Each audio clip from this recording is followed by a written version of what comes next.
Oke, pembahasan tadi kita sebut saja dengan proses kerja fase 1 ya. Nah, tadi yang sudah saya jelaskan, saat ini RAP sudah mendapatkan tegangan V-core dan VIO. Dengan dua tegangan ini RAP belum bekerja, walaupun dia sudah mendapatkan tegangan kerjanya, sudah mendapatkan tegangan V-core dan tegangan VIO.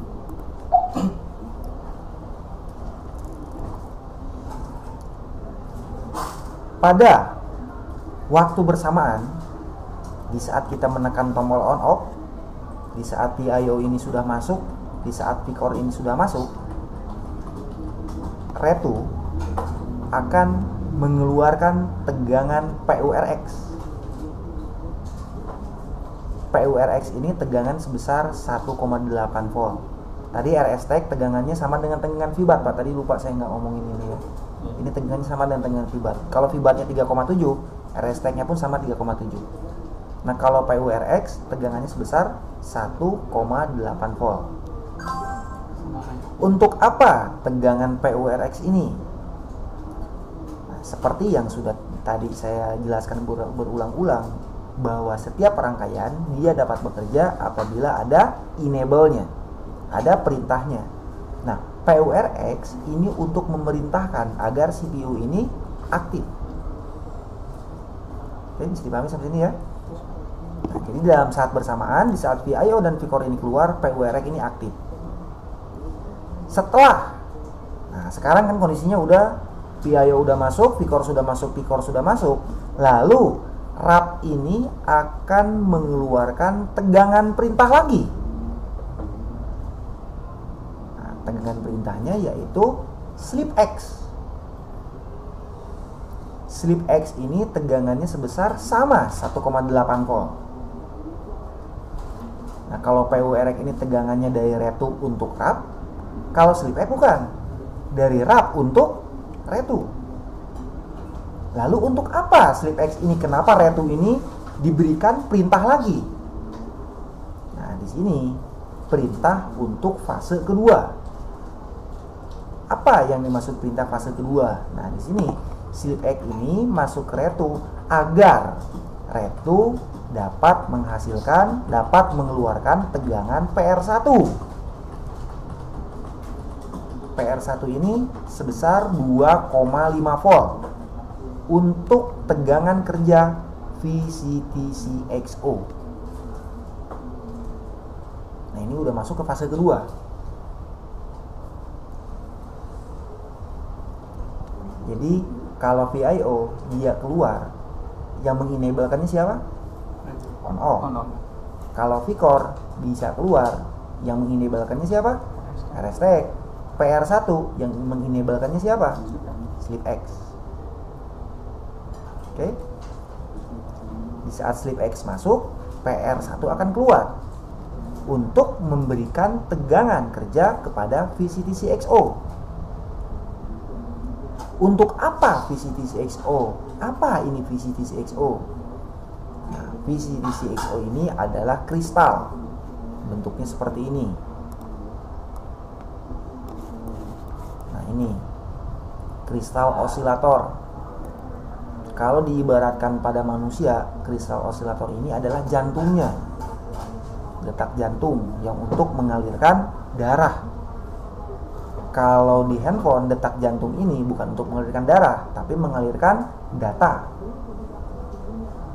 Tanpa adanya clock, data tidak akan dapat terproses. Nanti akan saya jelaskan ya, tentang apa itu analog, tentang apa itu digital. Bagaimana suatu data dapat terproses. Tapi nanti dulu lah, satu persatu. Nah, detak jantung atau clock yang dihasilkan oleh VCTC-XO ini adalah sebesar 38,4 mega. Jadi 38,4 juta per detiknya. Kencang sekali. Berarti clock 384 MHz ini nggak mungkin keluar apabila VR1-nya nggak ada. Kenapa? Jelas-jelas PR1 ini adalah tegangan kerja untuk VCTC-XO-nya. Kalau VCTXO ini nggak kerja, mana mungkin VCTXO menghasilkan 384 ya. Selanjutnya, clock atau denyut 384 ini akan masuk ke dalam IC RF. Ini pada Nokia single engine ini IC RF-nya namanya AHNE. Kalau di Nokia DCT-4, IC RF-nya ini namanya M-Jolnar atau Helga. Di Nokia BB5 single engine namanya AHNE. Nokia BB5 dual engine namanya Hinku dan Vinku. Nanti ada juga Pihi, nanti ada juga Ahneus dan yang lainnya. Tapi yang pasti dia masuk ke IC RF. Kenapa si clock ini masuk ke IC RF? Ada dua alasan.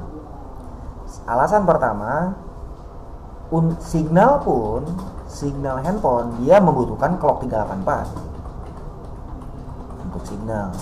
Yang kedua, si clock ini dia butuh detakan yang sangat stabil detakannya. Jadi distabilkan oleh AHNE, distabilkan dan dipecah menjadi dua. Nanti akan saya jelaskan di bagian skema ya. Jadi nantinya keluaran RF clock ini jadi nanti keluaran dari AHNE ini ya, dari IC RF ini namanya udah berubah Pak, namanya RF clock. Nanti akan ada terdapat dua jalur yang masuk dari IC RF ke RAP ke CPU ini. Ada RF clock positif dan RF clock negatif, disingkat menjadi RF clock P dan RF clock N. Ada dua. Dari sini masuk jalurnya satu, nanti dipecah jadi dua, RF clock P dan RF clock N. Barulah masuk ke CPU. Makanya jangan heran kita mendapatkan handphone dari konsumen, datang handphonenya ini kondisinya hidup, tapi signalnya nggak ada. Kita panasin IC RF-nya, panasin IC ininya, handphonenya jadi mati. Nah sebetulnya handphone ini jadi mati ini bukan disebabkan karena ini, bukan disebabkan karena ini dan yang lainnya, bukan. Tapi disebabkan karena clock ini nggak nyampe ke sini karena ininya rusak, makanya mati. Bisa sebetulnya diakalin tanpa IC RF-nya nggak perlu dipasang pun sebetulnya, jangankan rusak, nggak dipasang pun handphone bisa hidup dengan cara kita jumper saja dari sini, kita jumper ke sini, jadi tanpa melewati ini. Si CPU ini mati karena apa? Karena putus jembatannya. Jadi kalau jembatannya putus ya sudah, kita bikin jembatan baru. Tapi yang sudah pasti handphone hidup, iya hidup, tapi signal tetap nggak ada. Toh karena IC RF-nya nggak dipasang kan, IC RF-nya nggak berfungsi. Kayak di fase kedua ini bisa dipahami ya. Jadi di fase kedua ini di fase kedua ini setelah RAP mendapatkan tegangan VCore dan VIO, RAP akan mendapatkan tegangan perintah dari PWRX. Nah, setelah PWRX masuk, VCore masuk, VIO masuk, RAP akan menghasilkan tegangan perintah untuk retu, yaitu tegangan slip X. Masuk, slip X ini fungsinya untuk mengaktifkan atau agar retu ini mengeluarkan tegangan PR1. PR1 ini untuk menyuplai atau memberikan tegangan untuk VCTCXO. Di saat VCTCXO ini sudah aktif, dia akan menghasilkan clock sebesar 38,4 mega. Masuk ke RF, ke IC RF, keluarlah yang disebut dengan RF clock, masuk ke RAP. Nah sekarang RAP sudah mendapatkan tegangan kerja, yaitu VCore VIO, dan sekarang RAP sudah mendapatkan tegangan perintah enable dari PWRX, dan sekarang RAP sudah mendapatkan clock dari AHNE. Sekarang RAP aktif, walaupun dari tadi saya belum menjelaskan tentang NOR flash dan SDRAM ya. Ini kita sebut saja dengan IC flash. Walaupun IC flashnya tidak ada, RAP ini dapat bekerja, dapat berfungsi. Jadi kalau RAP ini sudah bekerja, nanti munculnya nggak akan begini, nggak akan CMT first boot error, tapi nanti akan muncul seperti ini.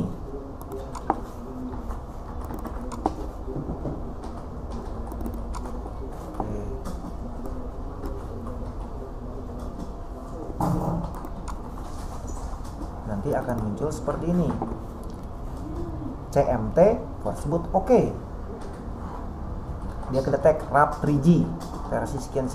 Nah, ini berarti CPU-nya sudah terdeteksi. Lalu bagaimana bila pesan errornya seperti ini? Bentar ya. Seperti ini misalkan. Ini error. Memang handphonenya mati. Ya, memang handphonenya mati total. Tapi kalau kita lihat di sini force boot kedetek semua. OMAP-nya kedetek, RAP-nya kedetek. Nih, CMT second boot, RAP 3G, bla bla bla bla bla. Walaupun handphone mati, tapi kalau kita lihat di sini CMT force boot oke, berarti ini sudah dapat dipastikan CPU-nya sudah bekerja. Tinggal kita lacak ke bagian yang lainnya. Di sini katanya CMT second boot yang error. Di manakah CMT second boot? Nanti kita bahas ya. Nah, bagaimana dengan pesan error seperti ini? CPU-nya sudah aktif belum? Sudah. Nih, CMT force boot oke. Hanya saja handphone mati total, ya wajar karena di sini AP second bootnya error. Tapi yang pasti CPU-nya sudah bekerja. Kalau CPU-nya sudah bekerja, kita nggak perlu lagi untuk ngobok-ngobok, untuk membongkar, untuk ngotak-atik bagian ini.